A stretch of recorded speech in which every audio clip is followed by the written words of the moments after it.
Telugu young directors ఛానల్కి స్వాగతం సుస్వాగతం. పాతాళ భైరవి స్క్రీన్ ప్లే విశ్లేషణలో భాగంగా ఇప్పుడు ఇది రెండో ఎపిసోడ్. ప్రారంభ ఎపిసోడ్లో కొన్ని విశేషాలు చెప్పాను. ఇవాళ నుంచి కథ ఎలా నడిచింది, స్క్రీన్ ప్లే ఎలా ఉంది అనే విశేషాన్ని రోజుకు ఒక హాఫ్ అన్ అవర్ సినిమాని తీసుకుని, అంటే ఒక భాగంగా తీసుకుని ఎక్స్ప్లెయిన్ చేయడానికి ప్రయత్నిస్తాను. ఇది ప్రత్యేకంగా కొత్త దర్శకులకు, కొత్త రచయితలకి, కొత్తగా కథలు రాద్దాం అనుకునే వాళ్ళకి, సినిమాని ఇంట్రెస్టింగ్గా అర్థం చేసుకునే వాళ్ళ కోసం తయారు చేస్తున్న ఎపిసోడ్లు. దయచేసి విజువల్స్ ఎక్కువగా ఇప్పించలేను. నా వివరణ విన్న తర్వాత సినిమా ఆ భాగం చూసినట్టయితే మీకు ఇంకా బాగా అర్థం అవడానికి అవకాశం ఉంది. ఇప్పుడు సినిమాల్లో కనిపిస్తున్నటువంటి చిన్న చిన్న లోపాలని, అప్పుడు వాళ్ళు క్యారెక్టర్స్ని ఎలా ఇంట్రడ్యూస్ చేశారు, కథను ఎలా ప్రారంభించారు, ఎలా నడిపారు, ఎలాంటి సీన్ తర్వాత ఏ సీన్ వేశారు, ఇట్లాంటి చాలా విశేషాలని చెప్పడానికి ప్రయత్నిస్తాను. మీరు కూడా అర్థం చేసుకోవడానికి ప్రయత్నించి ఒక్కొక్క అంశాన్ని మీరు అర్థం చేసుకుని మీరు రాసే కథల్లో లేదా స్క్రీన్ ప్లేలో ఉపయోగించుకుంటారని ఆశిస్తున్నాను. దయచేసి ఎపిసోడ్ని స్కిప్ చేస్తూ అలా చూడకుండా వివరంగా చూసి అర్థం చేసుకోవడానికి ప్రయత్నించండి. ఇది మీకు సినిమాని అర్థం చేయటం కోసం, స్క్రీన్ ప్లేలో విశేషాలు చెప్పడం కోసం చేస్తున్న ప్రత్యేకమైన ఎపిసోడ్. సినిమా చూడటం కూడా నేర్చుకోవడమే. నేను చూసేది నేర్చుకోవడం కోసమే. మిమ్మల్ని కూడా అందుకే చూడమంటున్నాను. పదండి ఎపిసోడ్లోకి వెళ్దాం. ప్రత్యేకంగా సినిమా టైటిల్స్ పడుతున్నప్పుడు నేను 2-3 విశేషాలను గమనించాను. దీనిలో కె. విశ్వనాథ్ గారు సౌండ్ ఇంజనీర్గా కూడా పనిచేశారు. దీనిలో అంటే అంత ఎక్స్పీరియన్స్ ఉన్నటువంటి కేవీ రెడ్డి గారి దగ్గర నుంచి కూడా ఈ కె. విశ్వనాథ్ గారు పనిచేయటం వల్లనే కథా నిర్మాణంలో కానీ స్క్రీన్ ప్లేలో కానీ అంత ఉత్తమమైనటువంటి క్వాలిటీని ఇవ్వగలిగారని నాకు అనిపిస్తూ ఉంటుంది. సినిమా ఎప్పుడు కూడా ఒకటే పాయింట్ అండి. ఇప్పుడు మొన్న హరిహర వీరమల్లు సినిమా రిలీజ్ కూడా అయింది. అలాగే చాలా సినిమాలు రిలీజ్ అవుతున్నాయి, పెద్ద సినిమాలు కూడా. దానిలో లోపాలు కూడా ఇంతకుముందే 2-3 రోజుల క్రితం చెప్పుకున్నాం. ఈ సినిమా ప్రారంభ సన్నివేశంలోనే ఎన్టీఆర్ కనిపిస్తాడు. ఎలా కనిపిస్తాడు? తోటరాముడిగా. తోటరాముడు అంటే ప్రధాన పాత్ర, ఈ సినిమాలో ప్రధాన పాత్ర. ఏం చేస్తాడు? తన చెలికాడైన అంజిగాడితో కరసాము చేసుకుంటూ ఉంటారు. అంటే క్యారెక్టర్ ఇంట్రడక్షన్ హీరో, తర్వాత అతని చెలికాడు, తర్వాత మదర్ క్యారెక్టర్. వీళ్ళిద్దరూ పని మానేసి ఇట్లా పనికి మాలిన కరసాము చేస్తున్నారని చెప్పి తల్లి కొడుతూ ఉంటే, వద్దమ్మా నువ్వు బాధపడకని వంగుంటాడు. తల్లి ఒక మాట అంటుంది, భగవంతుడా నువ్వు కొడుకునిమ్మంటే రాక్షసుని ఇచ్చావా అని అంటుంది. సరే మీరు ఇట్లా కాదని చెవి పట్టుకు తీసుకెళ్ళి వాళ్ళిద్దరిని తీసుకెళ్ళి ఒక రూమ్లో తాళం వేస్తుంది. ఎందుకని? రాజకుమారి తోటలోకి వస్తుంది, మీరంటే ఆ యువకులు మగవాళ్ళు కనపడకూడదు, మీరు అల్లరి చిల్లరి వేధవులు కూడా ఏదైనా తప్పు చేశారని ప్రాణం మీదకి వస్తుందని చెప్పి రూమ్లో పెట్టి తలుపేస్తుంది. ఆవిడ మాలలు కట్టుకునే ప్రాసెస్లో ఉండంగానే ఆవిడ తెలియకుండా గొళ్ళెని తీసుకుని ఇద్దరు పారిపోతారు. అంతఃపురంలోంచి రాజకుమార్ వస్తుంది చిలికెత్తులతో వచ్చి ఒక మంచి పాట, అద్భుతమైన పాట, బ్యూటిఫుల్ సాంగ్. ఆ సాంగ్లో ఫస్ట్ టైం రాజకుమార్ని చూస్తాడు. ఆమె అందానికి ముగ్ధుడైపోతాడు. అప్పుడు చెలికాడుతూ అంటాడు, బా ఒక్కసారైనా ఈవిడ పక్కన నిలబడితే చాలరా, ఏం మాట్లాడుతున్నావు, ఏమనుకుంటున్నావు, తెలిసిందంటే తలలు తీసేస్తారండి, పోతే పోయిందిరా ప్రాణం, ఒక్కసారైనా చచ్చేలోపుగా నిలబడితే చాలు వాడు పక్కన అంటాడు. అంత సాహసం ఉందనే విషయం అర్థమవుతుంది. ఈలోపు చెలికాడు అదో అమ్మొస్తానని కూర్చుంటారు ఇద్దరు కూడా. అక్కడి నుంచి మాయమవుతారు. చూడండి, మొట్టమొదటి సీన్లోనే హీరోని పరిచయం చేశాడు, ఆ తర్వాత అతని ఫ్రెండ్ని పరిచయం చేశాడు, ప్రధాన పాత్ర హీరోయిన్ని పరిచయం చేశారు, ఆ తర్వాత తల్లి పాత్రను చేశాడు, తర్వాత హీరో యొక్క ఇంటెన్షన్ కూడా పరిచయం చేశాడు. అతనే కరసాములు నేర్చుకున్నటువంటి ఒక మంచి వస్తాదు, బాగా చేయగలిగినటువంటి సామర్థ్యం ఉన్నవాడని చెప్పారు. తర్వాత ఎటువంటి ఆశ కూడా ఉంది, లవ్ ఎట్ ఫస్ట్ సైట్ అని కూడా చూపించారు. ఎన్ని విషయాలండి! ఇదే నేను అంటాను, పాత స్క్రీన్ ప్లేలు చూసినప్పుడు ఒక్కొక్క సీన్ని మనం అనలైజ్ చేసుకున్నప్పుడు చక్కగా ఒక పాత్రని, దాని యొక్క ఉద్దేశాన్ని, ఎందుకు ఆ పాత్ర, దాని యొక్క పర్పస్ అన్నిటినీ కూడా మనం ఎలా ఇంట్రడ్యూస్ చేయాలనే విషయం మనకు బాగా అర్థమవుతుందని. తర్వాత నెక్స్ట్ సీన్లో ఓపెన్ అయ్యేసరికి ఒక చోట ఒక వీర గాథలు చెప్తూ ఉంటుంది, ఒక బుర్రకథలాగా, ఇది హరికథలాగా ఒక ఆవిడ చెప్తూ ఉంటుంది. ఈ ఉజ్జయినిలో ఇట్లాంటి సాహసవంతులైన ఎవరైనా వ్యక్తులు ఉన్నారా? మన భారతదేశంలో వీరుల గాథలకి పేరు పొందినది. అని ఆవిడ పాడుతూ ఉంటే జనాల్లోంచి ఎందుకు లేడు మా ఊళ్ళో తోటరాముడు ఉన్నాడని అంటారు. ఆ పాట సాగుతూ ఉండగానే రోజు గారి బావమరిది క్యారెక్టర్ వేసినటువంటి రేలంగి వచ్చేస్తాడు. వచ్చి ఆ బావమరిది యొక్క దాష్టికాన్ని ఆ ఊళ్ళో ఉన్న పేద ప్రజల మీద, ఆ ఊరు నుంచి వేరే దేశాల నుంచి వచ్చినటువంటి వ్యాపారుల మీద చూపించి వాళ్ళ దగ్గర దోచుకు తింటూ ఉంటాడు. అది సహించలేనటువంటి తోటరాముడు రాళ్ళేసి కొట్టి అదిరించి బెదిరించి 2 దెబ్బలు పీకుతాడు. అతను భయపడి పారిపోతాడు. చూడు ఏం చేస్తాను మిమ్మల్ని, మా రాజుగారితో చెప్పి కాదు మా బావగారితో చెప్పి నీ అంతు చూస్తానని చెప్పి అటు బెదిరించగానే పారిపోతాడు. అది కామెడీ క్యారెక్టర్ అయినప్పటికీ అట్లాంటి ఎలాంటి పాత్ర అది. ఆ పాత్ర పరిచయంతో పాటుగా అది చేసే దౌర్మార్గం, తర్వాత బావగారికి పితురీలు చెప్పటం, ప్రేక్షకులను దోచుకు తినటం, ఇలా మధ్యలో ఇలాంటి ఉండే క్యారెక్టర్ అని చెప్పటం. అక్కడేమో ఫస్ట్ సీన్లో రాజకుమారికి ఏమో మనసు పడ్డాడు, రెండోది రాజుగారి బావమరిది మీదే తిరగబడ్డాడు. చూడండి క్యారెక్టర్ యొక్క ఆ ఫోర్స్ అనేది ఒక స్టెప్ నుంచి పెరుగుతూ ఉంది. అప్పుడు ఆ పాట పాడిన ఆవిడ వచ్చి రక్ష కడుతుంది. ఇప్పుడు మహావీరుడినైనా రక్ష కడుతుంది.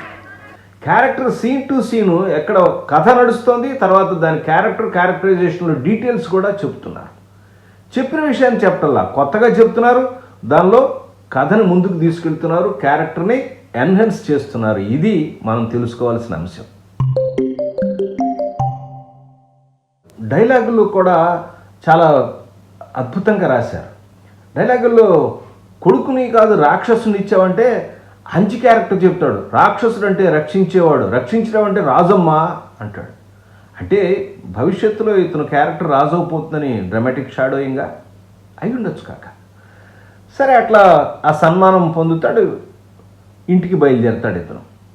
ఈలోపు రాజుగారు బావమరిది వెళ్ళిపోయి రాజుగారి దగ్గరికి వెళ్ళి చెప్తాడు. అక్కడ రాజుగారును ఆయన భార్య ఇద్దరు కూడా చదరంగం ఆడుకుంటుంటే చెప్తాడు, ఓ రాజ్యం మీద కుట్ర జరుగుతోంది, ఇదిగో తోట ముసిలిదాన్ని కొడుకున్నాడు, వాడు కొండముచ్చు వేధవాడు, వాడు భయంకరంగా వాడు ఇట్లాగ చేసి జనాలందరిని కొడగట్టి పనులు ఎగ్గొట్టేసేసి వాడే రాజైపోదాం చూస్తున్నాడు, నేను కుట్ర భగ్నం చేసి కొట్టేశాను అంటుండగా యువరాణి కూడా వస్తుంది. వచ్చేసి ఏమిటి మావయ్య ఇట్లా అంటున్నావు, ఎవరినో పొగుడుతున్నావు అని అంటే ఆ విషయంలో అంతా కూడా సరదాగా ఒక ఫ్యామిలీ మ్యాటర్ లాగా రాసుకొచ్చారు. అక్కడ చెప్తే రాణిగారు అంటుంది, మా తమ్ముడు అబద్ధం చెబుతున్నాడు అనుకుంటున్నారా, వాడిని ఎమ్మట నేను శిక్షిస్తాను నేను అని అంటే రాణి ఉండు అని చెప్పి అంటాడు. ఇక్కడ సిఎస్ఆర్ గారు వేశారు, చాలా మంచి క్యారెక్టర్. అంటే చూపులతోనే అలా ఆ లుక్తోనే ఆయన ఆ లోపల ఆ క్యారెక్టర్ ఎదురు క్యారెక్టర్ ఏం మాట్లాడుతున్న విషయాన్ని ఎస్టాబ్లిష్ చేయటం ఆయన నటన వైదుష్యానికి ఒక మచ్చుతున్నారు. మీరు ఆ సీన్ చూసినట్టయితే క్యారెక్టర్ జస్ట్ ఇట్లా లుక్ ఇస్తాడు, ఇలా మాట్లాడతాడు, చిన్నగా నవ్వుతాడు. చివరికి సీన్లో అంటాడు, ఆవిడ ఆవేశపడుతుంటే రాణి నువ్వు కూర్చో నేను చూస్తానుగా, రే ఎవరక్కడ అనగానే రేలంగి నేనే అంటాడు. ఆయన నవ్వుతాడు. ఆయన కదా పనివాడుగా రావాల్సింది, అక్కడ ఎవరైనా సైనికులుగా రావాల్సింది. ఆ హీరోయిన్ నవ్వుతుంది. సో తోటరాముడు ఎట్టా ఉన్నవాడిని అట్ట పట్టుకురని చెప్పి అంటాడు. సరే తోటరాముడు అక్కడ సన్మానం, అక్కడ సత్రంలో సన్మానం, ప్రజలందరితో సన్మానం పొందాడు. తోటరాముడికి ఇజయ్ అని అతను టోపీ పెడతారు, చక్కగా సన్మానం చేస్తారు మంచి బట్టలు కప్పి. అంటే ప్రజలందరూ కూడా అతను ఒక మంచి వీరుడిగా యాక్సెప్ట్ చేశారు. రాజుగారు బావమరిదే అటు దుర్మార్గం చేస్తున్నాడు అనే విషయం ఆ సీన్లో ఎస్టాబ్లిష్ చేశారు. ఇంటికి రాగానే అమ్మ మాల కట్టుకుంటే మారువేషంలో వచ్చి చిన్న తమాషా చేస్తాడు. ఈలోపుగా రాజ సైనికులు వచ్చి అడుగుతారు, రాజుగారు మిమ్మల్ని ఎట్లా ఉన్నాడు తీసుకురమ్మన్నారు అనగానే తల్లి కంగారు పడుతుంది. ఏం కంగారు పడకమ్మా నేను వెళ్ళొస్తానని చెప్పి బయలుదేరుతాడు అక్కడి నుంచి. రాజుగారి దగ్గరికి తోటరాముడు వచ్చే సన్నివేశం చాలా అద్భుతంగా ఉంటుంది. వచ్చి రాజుభటులు చెప్తారు, ఇదిగో ఇతనండి తోటరాముడు అని అంటాడు. అనగానే మహారాజా నమస్కారం, రాజుగారికి నమస్కారం అంటాడు. అన్నంగానే ఆ పక్కనే ఉన్నటువంటి రాజకుమారి తలెత్తి చూస్తుంది, ఆవిడకి కూడా నమస్కారం చేస్తాడు సైలెంట్గా. అతను చూడంగానే ఫస్ట్ ఆ అమ్మ కూడా ఒక స్టన్ అయిపోతుంది, చాలా అందంగా ఉన్నాడే. తర్వాత ఇతను పట్టుకుని ఎట్లే దుర్మార్గం చేశాడని, నేను దుర్మార్గం చెప్పి నువ్వు చేసిన తప్పు అని చెప్పి ఇటు విదిలించుకుంటాడు. రాజు ముందు అతను ధైర్యంగా రండి కొట్టానండి తప్పు చేశాడండి ఆయన కొట్టానని చెప్పి ఒప్పుకునేసరికి అతను ధైర్యాన్ని చూసి ఆ అమ్మాయి చాలా షాక్ తిండి అడ్మైర్ అయిపోతుంది. అలాగే అతని మీద దృష్టి పెడతా ఉంటుంది. నిజం చెప్పమన్నారా మహారాజా, అబద్ధం చెప్పమన్నారా అంటాడు. నిజమే చెప్పంటాడు. మళ్ళీ డైలాగ్ ఇది. అనగానే చెప్తాడు, సార్ కొట్టడం మాత్రం వాస్తవం కొట్టానండి. నన్ను కొట్టలేదు, నువ్వు నన్ను కొట్టడం ఏంటంటాడు రేలంగి క్యారెక్టర్. అనగానే అప్పుడు చెప్తాడనమాట, రాజుగారు బావమరిదిని రాణి గారి తమ్ముడిని చెప్పి వినోదప్పను మేమందరం చూసి వీరగాథలు వింటుంటే వినోదప్పను కట్టాలని దౌర్జన్యం చేసి అందరి దగ్గర కూడా ఆపుకుంటున్నాడండి అని అంటే అందుకే కొట్టానండి, మీ పేరుకి చెడ్డ పేరు తీసుకొస్తాను అందుకు కొట్టానంటాడు. నన్ను కొట్టలేదంటాడు. కొట్టగానే పక్కన ఉన్నవాడు చెప్తాడు, నువ్వు కొట్టినప్పుడు వదిలేసి పారిపోయిన పట్టు కూర్చు చూపేని ఇస్తారు. అనగానే అతని యొక్క వెధవాయిత్వం రిలీవ్ అయింది, ఇతని యొక్క వీరత్వం కూడా అయింది. సో ఎవరికి తల ఉంచినటువంటి వీరుల యొక్క సాహసమేగా ఉజ్జయినికి కావాలని ప్రైజ్ చేస్తాడు తండ్రి కూడా. ఈ సన్నివేశం జరుగుతూ ఉన్నప్పుడు ఆ అమ్మాయి ఏం చేస్తూ ఉంటుంది, తండ్రికి ఇట్లాగా తమలపాకుల మీద సున్నం రాసిస్తూ ఉంటుంది. అట్లా ఏదో పని పరధ్యానంలో చేస్తూ ఉంటుంది ఆ వర్క్. రాజుగారు బెదిరిస్తాడు అనమాట. ఏమనంటే, నువ్వు చేసింది మంచి పని కాదు, శిక్షించడానికి మేమున్నాం, నువ్వు మాకు చెప్పాలి, అక్కడ చేయకూడదు, ఇంకొకసారి చేసేవాడిని మీద పో అంటాడు. ఈసారి వదిలేస్తున్నాం, ప్రథమ తప్పు కూడా పో, ఇంకేసారి ఉంటే ఈసారి మాకు చెప్పని పంపిస్తాడు. రాణిగారు కోపం వచ్చి వెళ్ళిపోతుంది. ఆ తర్వాత వెళ్ళిపోయిన తర్వాత ఈ అమ్మాయి హీరోయిన్ అట్లా రాస్తూనే ఉంటుంది. ఇదే చెప్పే కదా లుక్ అని చిన్న రియాక్షన్ ఇస్తాడు. చూస్తే అమ్మాయి అట్లా ఉంటుంది, ఇందు అని పిలుస్తాడు. హీరోయిన్ పేరు ఇందు అనమాట. లేదు, ఇంకోసారి ఇందు అని గట్టిగా పిలవంగానే గబక్కన అతను ఆకు తీసుకెళ్ళి తండ్రి చేతిలో పెడుతుంది. అదేం చేస్తుంది, తిరగేసి రాస్తూ ఉంటుంది అనమాట. చూసి ఆమె యొక్క నవ్వుతాడు. అంటే వెళ్ళిన వంక అమ్మాయి చూస్తోంది, అదే ట్రాన్స్లో ఉంది. అంటే ఈ అమ్మాయి అతని మీద మనసు పడింది అనే విషయాన్ని సూచాయిగా గమనించాడు. వయసులో ఉన్నటువంటి కూతురు ఒక వీరుని చూసి మనసు పడుతోంది అనే విషయాన్ని తండ్రి గ్రహించాడు, ఈ క్యారెక్టర్ గ్రహించింది అనే విషయం అనేది స్పష్టంగా అతని యొక్క లుక్తో ఎస్టాబ్లిష్ చేస్తారు.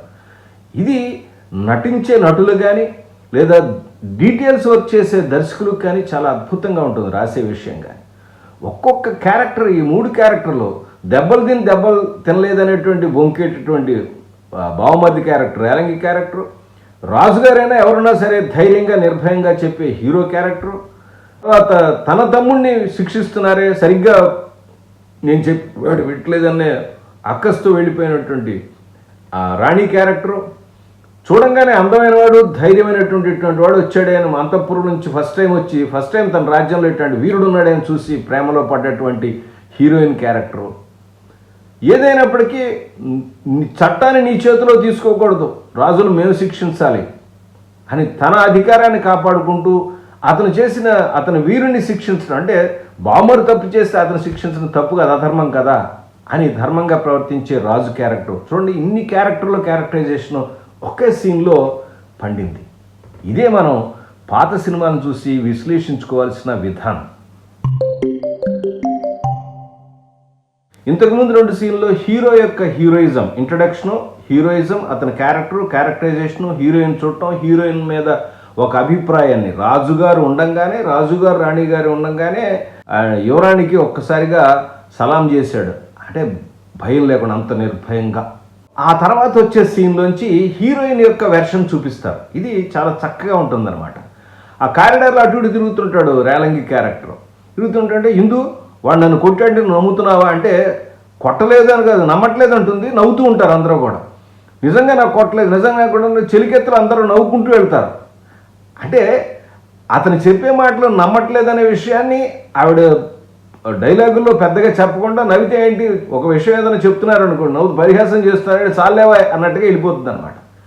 వెళ్ళిపోయింది. నెక్స్ట్ సీన్ వెళ్ళిపోయి ఒక అద్దం ముందు నిలబడి మాట్లాడుకుంటూ ఉంటుంది. తండ్రి అన్న మాటలు జ్ఞాపకం వస్తాయి. ఎవరికి తలవంచని వీరుడు సాహసమే కదా ఉజ్జయినికి లక్ష్మి అని అంటుంది. చెలికెత్తి వచ్చి ఉంటుంది. తోటరావుడు అంటే ఏమనుకున్నారండి, చాలా గొప్పవాడు, అందగాడే కాదు, చాలా సూర్యుడు వీరుడని చెప్తూ ఉంటుంది. అనగానే అంతేనా ఇంకేమైనా ఉందా అని ఒక మాట అనగానే కొట్టబోతుంది, పరిగెడుతుంది అనమాట. అంటే ఆమెకి అతని యొక్క సాహసం మీద, అంటే అట్లాంటి వ్యక్తిని ఇంతకుముందు చూసి ఉండదు, ఫస్ట్ టైం చూసింది. ఆ అట్రాక్షను, అంటే తనకు కూడా ఒక ఫస్ట్ ఫీలింగ్ కలిగింది. ఫస్ట్ ఒకసారి ఎక్కడ చూపించాడు మనకి, తోటలో ఫస్ట్ టైం పాటకు వచ్చినప్పుడు హీరో మాట అంటాడు, ఈవిడి పక్కన ఒక్కసారి నిలబడితే చాలని. అలాగే హీరోయిన్ ఫస్ట్ టైం చూసినప్పుడు కూడా ఈవిడికి కూడా ఒక అభిప్రాయం కలిగింది అనే విషయాన్ని చెప్పి తర్వాత ముందుకు తీసుకెళ్తాడు. నెక్స్ట్ సీన్ వచ్చేసరికి ఏం జరుగుతుంది, తోటలో రాజకుమారి వస్తుందని పూలన్నీ జల్లి మొత్తం యొక్క వసంత మందిరాన్ని చక్కగా డెకరేట్ చేస్తూ ఉంటాడు ఇతను ఫ్రెండ్ హీరో కలిసి. సో హీరోయిన్ వాళ్ళు వస్తున్నాడు, ఏం చేస్తాడు, దానిలో పడుకుంటాడు. ఇతను పడుకుంటే ఎవరో తెలియనట్టుగా అంజయం పక్కకి వెళ్ళిపోతాడు. అప్పుడు ఈ చెలికెత్తి కూడా చూసి తనకి ఏం తెలియదు పక్క తప్పుకుంటుంది. ఆ హీరోయిన్ దగ్గరగా చూస్తుంది. సో పలవరిస్తున్నట్టుగా రాజకుమారి అవి ఇవి అని చెప్పి ఆవిడ మీద చాలా అభిప్రాయం ఉన్నట్టుగా, ఆ పలవరిస్తున్నట్టుగా నిద్రలో పలవరిస్తున్నట్టుగా తన అభిప్రాయాన్ని ఎక్స్ప్రెస్ చేసేస్తాడు. అవన్నీ ఆవిడ చక్కగా వింటుంది. ఈ ప్రపోజల్ అంటే లవ్ ప్రపోజల్ చూడండి ఎంత అద్భుతంగా తీశారో. చూడు ఎవరో పరపురుషుడు ఇక్కడ కూర్చున్నాడు అనగానే ఆ అమ్మాయిని చేసి పక్కన ఉన్న ముంత పెట్టి కొట్టపోతే ఆగాగంటుంది. సరే పూలు పెట్టి ముక్కు మీద వెళ్ళినాక పక్కన లేస్తాడు. లేచిన తర్వాత అలా ట్రాన్స్లో ఉన్నట్టుగా చూసుకుంటాడు. ఏంటి సాహసం, పిచ్చి పిచ్చిగా ఉందా ఏంటి సంగతి అనేసరికి ఆ పక్కనే ఒక మంచి గులాబీ పువ్వు చూసి తోటకంతా పరిమళం ఇచ్చే పువ్వు, ఈ పువ్వును మీకు ప్రజెంట్ చేద్దామని వచ్చానంటుంది. అతి సాహసం పనికిరాదు, ఏమనుకుంటున్నావు, తల దించేస్తాను డామ్ డూమ్ అని గట్టిగా అరుస్తుంది. ఈలోపు ఈ విషయం తెలిసి ఆ మదర్ వస్తుంది.